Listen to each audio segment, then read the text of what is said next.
baby. Don't worry, be happy. You got no place to lay your head. He has a degree in physics, psychology. He is author of more than 60 papers and the author of the bestseller book, The Art of Smart Minds. He dedicated his life in the research and development surrounding brainwave training. Hi, doctor. Hello, How are you Munya. doing? It's wonderful to be with you here in New York. Me too. I'm so glad that you that I met you. So, doctor, I've seen in your site 7 days of Alpha 1 Brave Wave training expands your awareness more than 20 years of meditation. Can you explain us the process and how it is? Sure, absolutely. I'd love to. For you and your listeners. Yeah. It's like a mirror for your mind. If you want to practice your smile, you can stand in front of a mirror and try things. Pull your face in different ways and get instant feedback. Well, for your brainwaves, which are tiny electrical signals in your brain, we pick them up and we turn them into musical sounds so you can listen to the workings of your brain in real time. And with this feedback, you can learn to change your brainwaves. And given how important your brainwaves are for everything you do in life, any experience that you have only when you have the appropriate pattern of brainwaves. When you can change your brainwaves, you can change your whole life. Wow. And for example, I learned to meditate with the heart. Mm-hmm. So in order to have certain access awareness. So what's the difference? Well, in order to increase your alpha brainwaves, you have to open your heart. Yeah. And for example, I've worked with people who had heart transplants, both Mm-hmm. before and after. Yeah. And they were the same person. Mm-hmm. So as important as the heart is, I would suggest that probably the brain is more important, because if it were possible to do a brain transplant, if we put my brain in your body, you would probably see the world more like I do than Munya used to. Yeah. And so the brain is connected to the heart is connected to the brain, and we work through the brainwaves because advanced states of consciousness, like Satori and Samadhi, are characterized by big alpha waves all over the head. And there are advanced spiritual states like Kundalini, again, which are characterized by brain activity. And when you can increase your alpha waves, you reduce anxiety, depression, paranoia, schizophrenia, and almost any bad mental condition. Any bad mind state is going to be reduced by raising your alpha waves. And at the same time, happiness is going to flood in like sunbursts. You're going to have joy, you're going to have a sense of abundance, you're going to have a sense of love and connectedness with other people when your alpha waves are bigger. Wow. So if I do 7 days process in your institute in Arizona or Germany or Canada, so after I finish, I will get a high state of awareness. It actually develops progressively during the Yeah. 7 days. Yeah. And we have done scientific research to document that some of the results of the Alpha 1 training include a 50% increase in creativity. Mm-hmm. IQ, or intelligence, goes up an average of 11.7 points. And emotional intelligence, which in many ways is even more important than IQ, they call it EQ, emotional intelligence goes up even more. People's relationships improve, and a big part of the process is forgiveness. Many people walk around with unconscious anger, fear, sadness, and it sabotages their performance and undermines their happiness. And so when in the course of the training you go through the deep forgiveness process, you come out and you feel like you really are reborn. You've taken a shower and now the world looks beautiful. So you can, with your technique, you can detect whether the brain has forgive or not. Yes. When It you turns finish. out that a very famous pollster in America, George Gallup, the creator of the Gallup poll, has surveyed Americans on the topic of forgiveness. And I had a chance to read the details of one of his forgiveness goals.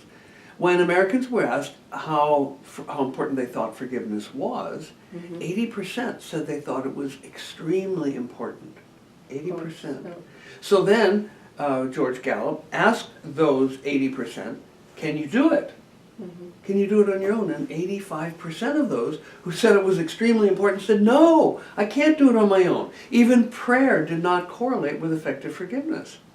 Of the things that, now George Gallup didn't ask about the Biocybernaut 14-step forgiveness method, but of the things he did ask about, there was only one thing that correlated with effective forgiveness, and that was meditative prayer. And so whenever you put the adverb meditative in front of a verb, like meditative golfing, meditative gardening, meditative sewing, meditative fishing, what I see are more alpha waves. So in fact, George Gallup has told us, and Americans who were surveyed have told us, that effective forgiveness requires an environment of increasing alpha waves. So I've designed the training process, which is designed to help people to increase their alpha brainwaves, designed the forgiveness process so that they only work on forgiveness in an environment of rising alpha. And so people are able to forgive things that they would say were unforgivable. And in the process, they let go of weights that they've been carrying around for, in many cases, their whole life. Very deep traumas can be healed by this process. Wow. Wow. And what about alpha waves? In general? Yeah, in general. Well, it turns out that alpha waves are one of the main sets of brainwaves, along with delta, theta, alpha, beta, and gamma. And alpha waves are associated with tranquil, peaceful, meditative states. And at the higher levels, they're associated with euphoric high energy. And so when people go into bliss states, they are characterized by alpha. But also, when people are stressed or anxious or depressed, learning to increase their alpha waves makes the anxiety go away, makes the depression go away. Okay. And what about theta waves? Well, theta waves are a deeper wave. In the same way we have 9 different levels of the alpha training, we also have 9 levels of the theta training. But since theta is deeper and for some people harder to make, they have to start by doing at least 1 alpha training. That's a prerequisite. Then, if they develop sufficient theta in the course of that 1 week of alpha, then they can graduate to theta. Or maybe they need to do another week or 2 of alpha. Okay. So 1 week of alpha, 1 week of theta? And people are profoundly transformed. Yeah. And they have new mind gifts, new mind abilities. Turns out that creativity goes up with alpha. The only way to be creative is to have an alpha burst. If somebody's working on a problem, if they can have an alpha burst, they're likely to get the solution just like that. At one point I trained Stanford Research Institute scientists, and their bread and butter is creativity. Well, we measured their creativity before and after their week of alpha training, and it went up dramatically. The average increase in creativity was 50%. And some of the scientists solved problems that they had been beating their head against for 2 years, unsuccessfully. In the alpha chamber, in condition of high alpha, they solved the problems like that. Yeah. So what about depression? Many people are suffering from depression all over the world, and they don't want to take any more chemicals. They with high conscious awareness. People are looking for something, alternative medicines and new things that don't affect their body. So how can you contribute?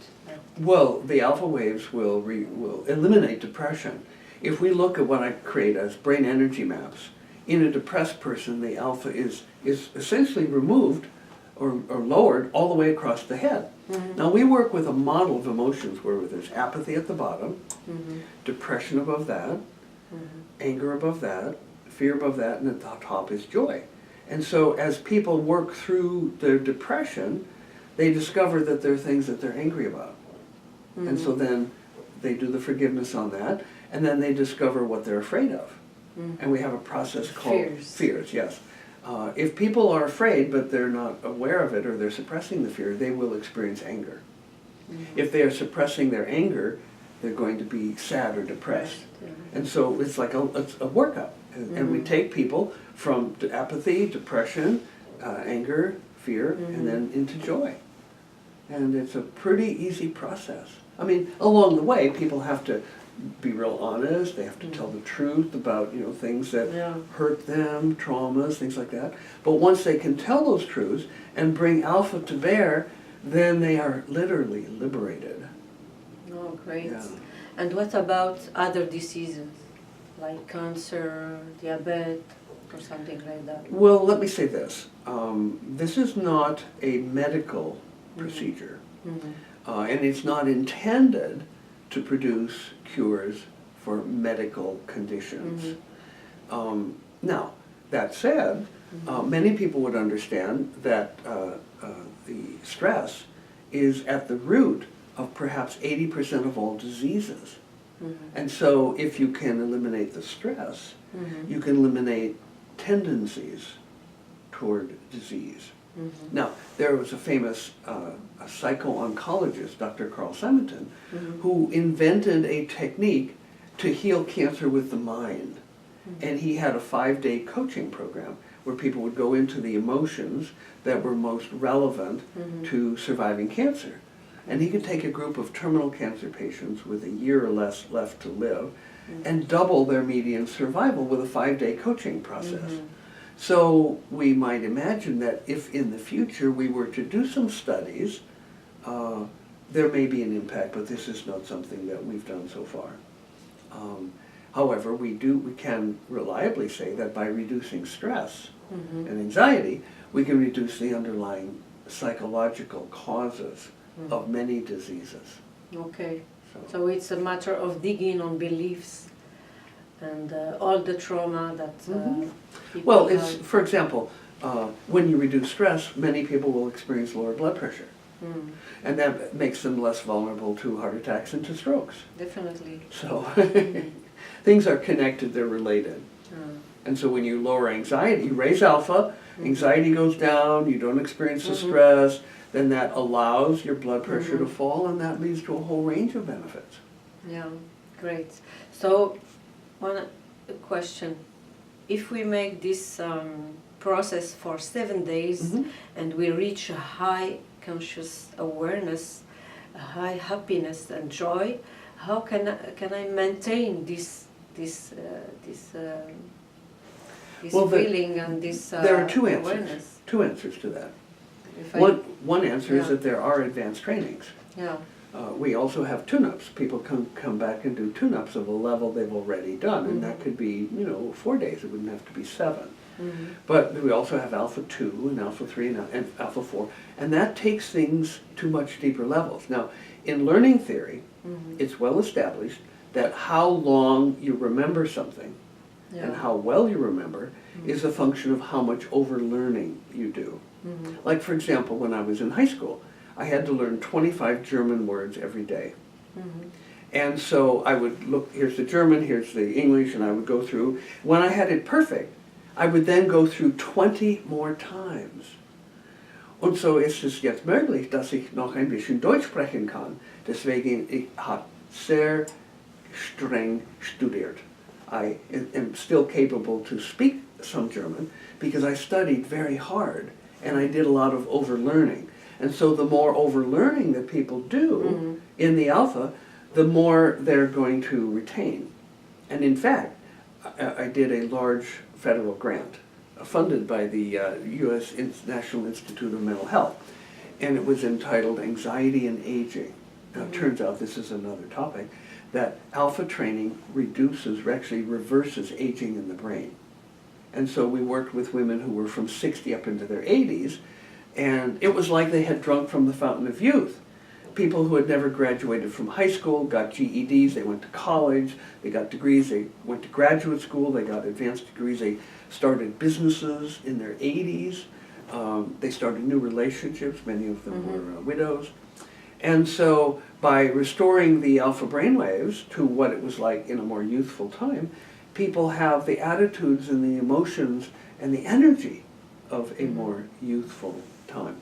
So anyway, in this federally funded study, we measured personality with tests before and after the training. And of course, the negative qualities of personality like depression, anxiety, paranoia, schizophrenia went down, and positive characteristics of personality like friendliness, warmth, vigor, those would go up. But then we wonder, well, how long does it last?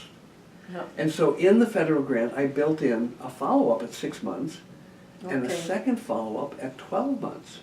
Mhm. And so we saw that in the elderly subjects, the benefits from the training were the same as they were in the young people who had college students who had done the training. So we sent them away, and then we bring them back at 6 months, wondering, well, you know, how much was preserved.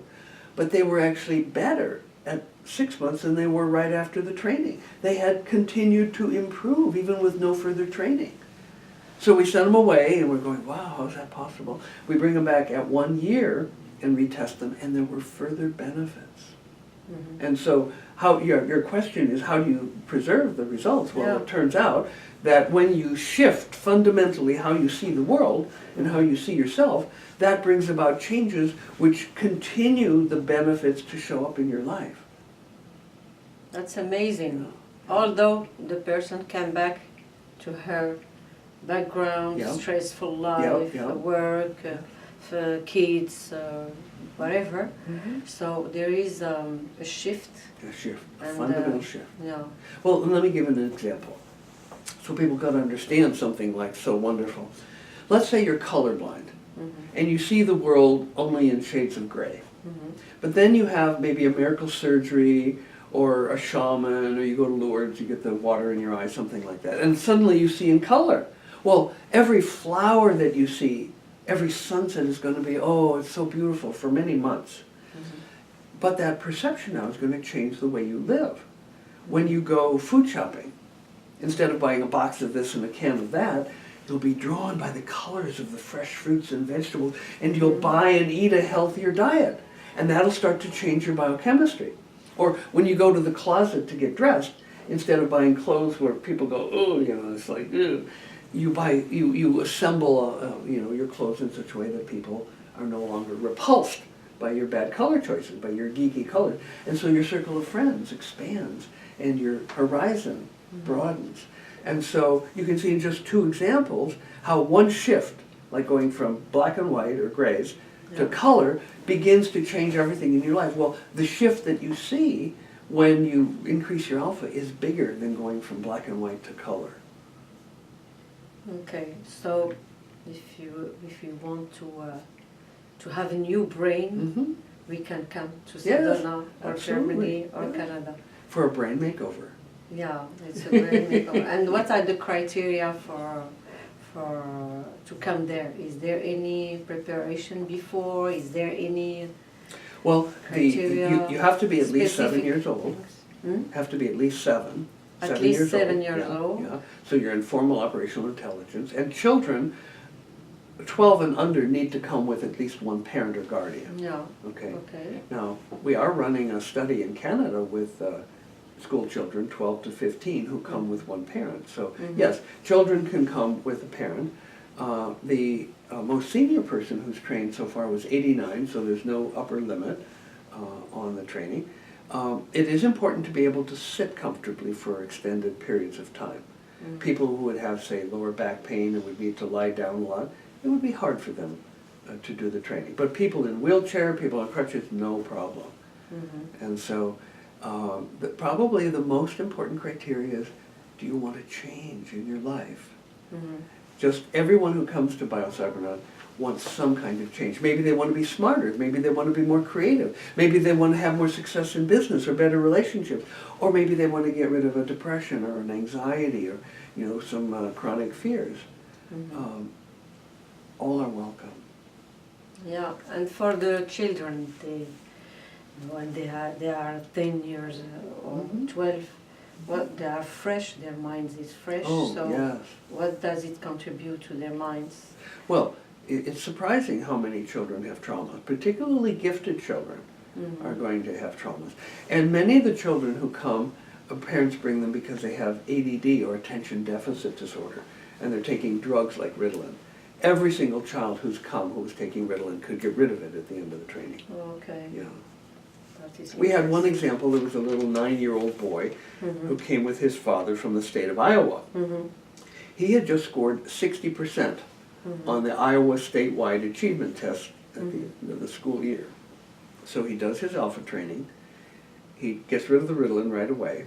And the next year, he got 96% on the school and the statewide test of achievement, from 60% to 96%, and the only thing that happened in between was he had alpha training.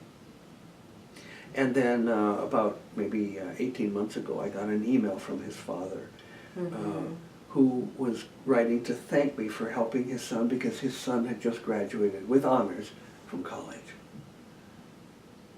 Interesting. Be happy. Don't worry, be happy. Ain't got no place to lay your head.